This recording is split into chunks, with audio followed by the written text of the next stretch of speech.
안녕하세요 여러분, 반갑습니다. 현재복입니다. 이번 시간에는 이제 우리 지난 시간에 이제 삼국시대를 총정리했었던 거 기억나시죠? 다시 한번 여러 번 자주 보시고, 오늘은 이제 남북국 시대, 즉 통일신라와 발해에 대해서 한번 정리해 보도록 하겠습니다. 자, 그럼 이제 먼저 통일신라인데, 통일신라를 우리가 주로 이제 출제하거나 공부할 때 또 시대 구분을 해야 됩니다. 통일신라에 대한 시대 구분이 우리 그 역사서에 두 권에서 하고 있는데, 자, 여기 화면을 좀 봐주시기 바랍니다. 먼저 이제 삼국시대 우리나라 최고의 역사서가 고려인종 때 김무식의 삼국사기입니다. 삼국사기를 보면 신라사를 크게 세 시기로 구분하고 있습니다. 상대, 중대, 하대 이렇게 보고 있고요. 상대는 시조 박혁거서에서 진덕여왕, 중대는 태종무열왕에서 칠세 해공왕, 하대는 선덕왕 김양생에서 마지막 경순왕까지 이렇게 이제 보고 있습니다.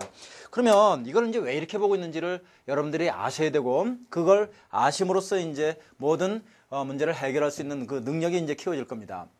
원래 신라가 이 연맹국가 시절에 이제 왕이 선출을 합니다. 즉 6명의 촌장들이 박씨, 석씨, 김씨, 세성씨를 이제 돌아가면서 왕을 추대합니다. 이걸 삼성교립이라고 그래요. 삼성, 세성을 돌아가면서 교대로 세웠다.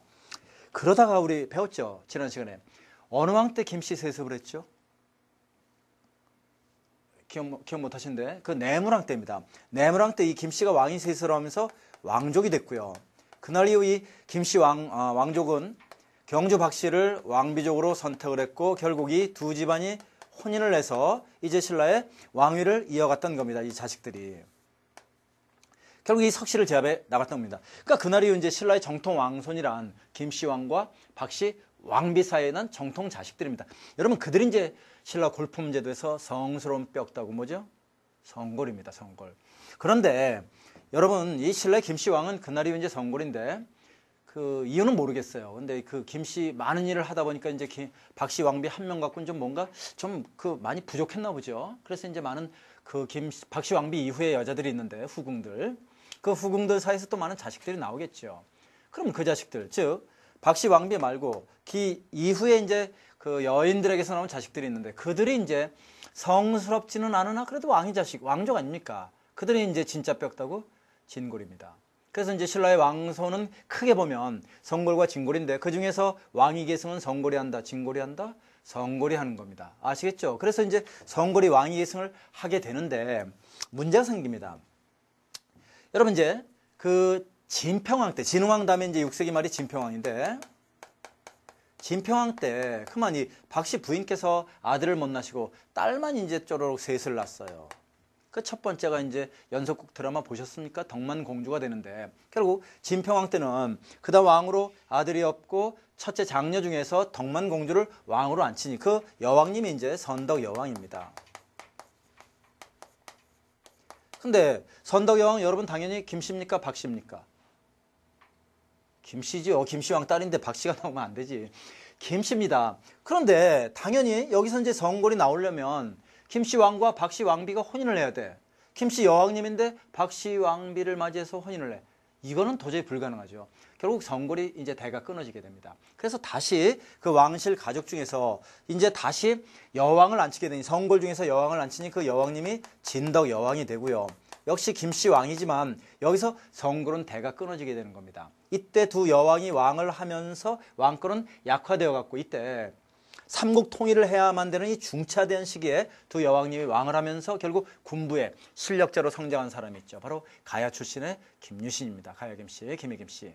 그 김유신이 이제 김춘추에게 누이 동생을 주고 결국 둘이 손을 잡고 이제 실권을 장악하게 되니, 그가 이제 진골로 최초의 왕이 되는 태종무열왕 김춘추입니다. 그래서 하루는 김춘추가 진덕여왕 다음에 화백회에서 말하기를, 우리 신라가 삼국을 통일해야만 되는 이 중요한 시기에 성골 왕위 계승을 고집해서는 안 된다. 왜 없지 않느냐. 그럼 이제부터 진골 중에서 똑똑한 진골을 왕으로 추대해야만 된다. 누구? Here I am. 내가 있지 않냐. 그래서 결국 왕이 되는 겁니다. 그 왕이 바로 태종무열왕 김춘추가 되는 겁니다. 자, 그럼 여러분 이제 이거 보세요. 이 진덕여왕이 이제 무열왕, 여기까지는 왕위 계승이 잘 이어져 오다가 이 무열왕 때부터 변화가 있었던 겁니다. 이제는 성골에서 왕위가 어디로 넘어갔다? 진골입니다. 그럼 이 무열계 진골, 즉 이때부터 7대에 걸쳐서 120년 동안 무열계 진골들, 무열 김춘추의 자식들이 왕이 되는데, 이 시기를 이제 중대라고 했던 겁니다. 해공까지. 그럼 이 진골 출신의 왕들은 강력한 군부의 지원을 받았죠. 김유신으로 대표되는. 그래서 반대파들 다 죽여버리고 강력한 왕권을 갖추게 되는데 이것은 이제 120년 만에 또 약화되어 갑니다. 해공이 7살의 어린 나이로 왕이 됐고 이걸 죽여버리고 왕이 됐던 사람이 선덕왕 김양사인데 이 사람은 원래 그 이전에 무열계 피가 섞이지 않은 내물계 진골입니다. 내물계 10세손. 그럼 그때부터 이거 보세요. 실력으로 한번 왕이 됐다? 나도 한번 왕 되지. 그 많은 귀족들, 진골들 가만히 있었겠습니까? 이제 죽고 죽이는 왕이 쟁탈전이 벌어지게 되는 겁니다. 아시겠죠? 이것이 이제 155년 동안 20명의 왕이 교체되어 왔던 신라 하대라고 하는 겁니다. 그러면 이제 결론 나갑니다.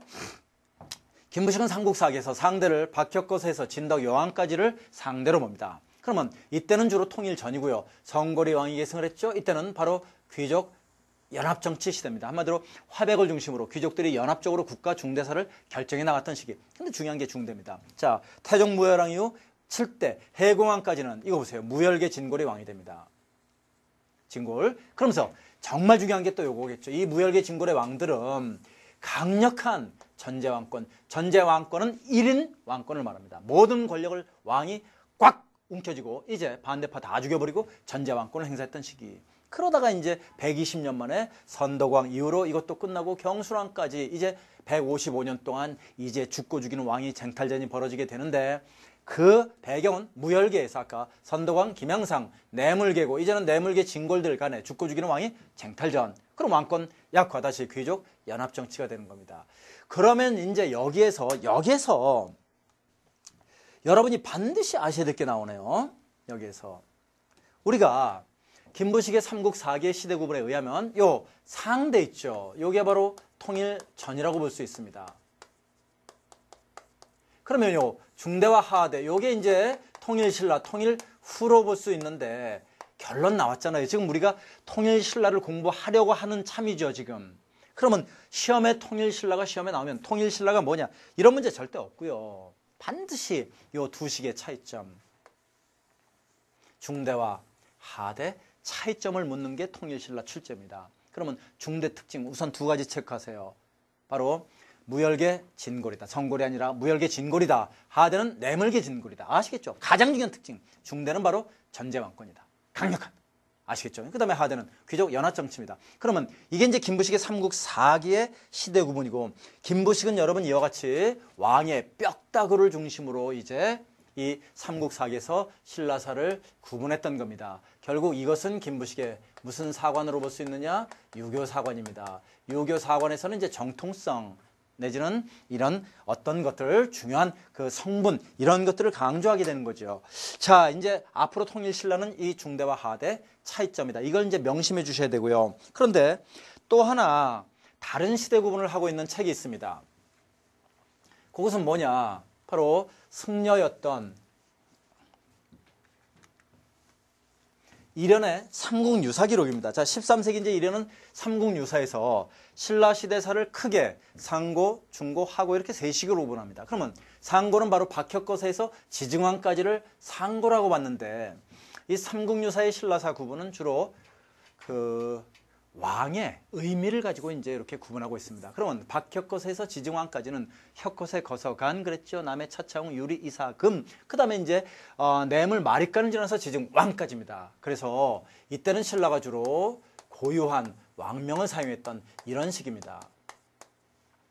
그런데 이제 중요한 게 이련의 삼국유사는 요게 이제 특징이 있습니다. 이 중고가 이제 버풍왕에서 진덕여왕까지입니다. 그러면 버풍왕 때 불교를 반포했죠. 그러면서 버풍왕 말년에 당신 스스로가 이제 은퇴를 하고 승려가 됐던 그런 임금님입니다. 왕이 말이야. 그리고 이제 자기 여동생도 이제 출가하도록 하고 그러면서 왕 스스로가 이름도 법공 그래서 불교식 이름을 가지게 됩니다. 물론 그 다음에 이제 진흥왕도 법운굴에서 이제 불교식 이름을 가지게 되고 그래서 김부식 이련의 삼국유사기록 보면 이 중고가 중심이고 아주 중요한 게 이겁니다. 바로 이 시기는 불교식 왕명을 썼던 시기다라고 하는 거. 그 다음에 이제 태종 무열왕 태종 무슨 조나 종 이것은 역시 중국식의 시호가 되겠죠. 중국식 왕명입니다. 그러면 이것이 이제 이련의 삼국유사고 조금 전에 봤던 이거 보세요. 조금 전에 봤던 김부식의 삼국 4기는 우리가 배우다시피 이것은 유교사관입니다. 뼈다구를 중심으로 했다. 그런데 이란의 삼국유사는 불교식 왕명을 기준으로 했던 겁니다. 결론 나갑니다. 그러면 같은 삼국시대 역사를 썼음에도 불구하고 김부식은 유교사관, 이란의 삼국유사는 여러분 무슨 사관임을 추론해 볼 수 있다? 승려였던 이란은 불교사관이다. 그러면 맨 첫 시간에 우리 배웠죠. 역사는 누구에 의해서 기록되어진다? 역사가. 주관적이다, 객관적이다? 주관적이다. 결국 김부식은 유교사관, 이란은 불교사관임을 우리가 추론해 볼 수 있고요. 그러면 여기서 이제 우리가 알 수 있는 거 이거 보세요.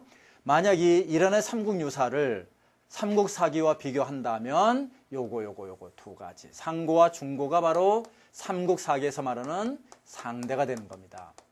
그렇겠죠? 진덕이 왕까지. 그 다음에 요 하고는 이제 삼국사기로 비교하면 이제 중대에서 하대까지가 되는 것이고요.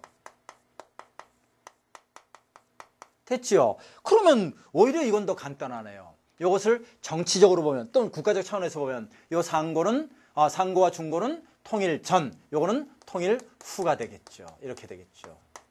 그래서 요건 이제 통일신라 시대인데 시험에는 여러분 통일신라가 뭐냐? 이거는 그렇게 출제하지 않습니다. 그럼 요것은 여러분들이 참고로 하시고 다만 우리가 이제 공부하게 될 거 통일신라 시대 문제는 바로 요것입니다. 이전에 배웠던 김부식의 삼국사기에서 중대와 하대 차이점 요거를 다시 한번 정리해 주시기 바랍니다. 중대와 하대 차이점을 주로 묻는다. 중대는 무혈계진골이다. 하대는 뇌물계다. 가장 중요한 거 중대는 전제왕권이 확립되어 갔던 시기다. 하대는 다시 귀족 연합정치고 혼란기로 들어섰던 그런 시기다라고 하는 거. 이것이 이제 우리가 공부할 것이고 통일신라는 중대, 하대 차이점으로 정리를 하셔야 되겠습니다. 이해되셨습니까? 자, 그러면 요거는 참고로 하시고 이제 본문을 봐주시기 바랍니다. 69쪽입니다. 자, 남북국 시대 정치 변화. 자, 통일신라의 발전과 동요, 통일 이후 신라의 정세, 영역이 확대됐다. 이제 영토는 이전에 경상도 일대에서 대동강 이남까지죠. 인구는 크게 늘었을 것이다.